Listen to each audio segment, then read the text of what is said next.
Hello, I'm Kim Sauer at Productronica 2015, and I'm joined today by Peter Franklin from BTU. Peter, it's great to see you here in Munich. Thank you.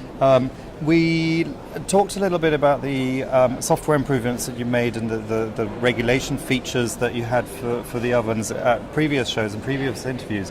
Now we're at Productronica, you're sort of launching that next phase. So before we look at the improvements that you've made and the new features, what's sort of driving those developments for you? Well, I think everybody's very interested in the cost of ownership model of equipment. So there's the green aspect of it, reducing energy consumption, reducing gas consumption, and just generally making the machine easier to use. Mm-hmm. And so we have a software release which is being released for Productronica, which is WinCon 6.3. It's the latest version. And within that package, we have the next stage of our energy pilot. And the first stage, I think I explained, was somewhat like a computer system where it's got several standby modes, which you can configure and customize to your own use. We're now taking this further. You can analyze what you're doing with the oven. You can work it out in terms of cost per board, cost per hour, cost per minute, whatever works for you, really. And by doing that, you can better utilize the oven. So you have a history of how you've used it in the past. You can use it more efficiently in the future. Without that knowledge, you can't do that.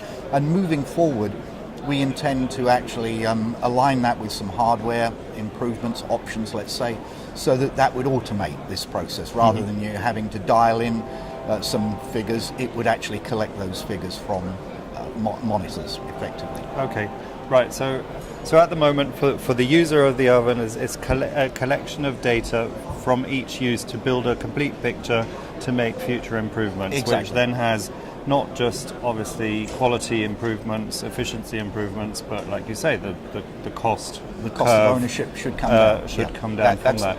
Yep. And I mean, yes, we spoke about the trends, and cost is a very big aspect of it. I would imagine also in countries such as Germany, the environmental impact is a big factor as well. And you're sort of ticking that box quite naturally through what you're offering. I think that's part of the driver as well, yes, to have a greener solution to reflow solder, and that's part of it. And I spoke about Germany a bit because I think they are very focused on that, not just from a cultural perspective, but also governmental law that they have.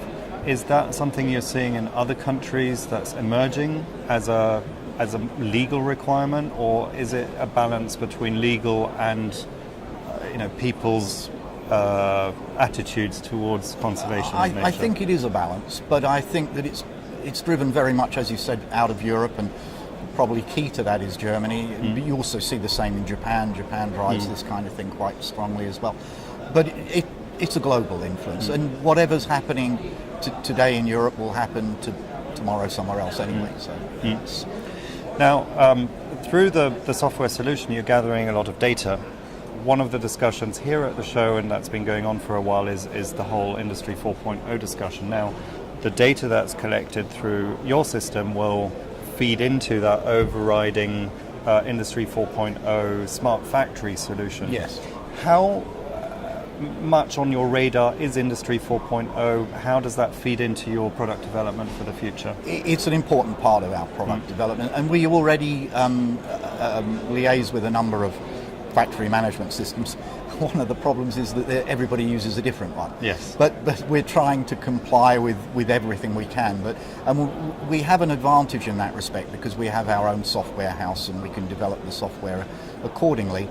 But it would obviously be a lot easier if there was a general, universally accepted standard. But at the moment, that's not really the case. But yes, we're working with various different factory integration systems. Excellent. Well, thank you very much for your time today, and great success for the rest of the show as well. Thank you very much. Thank you.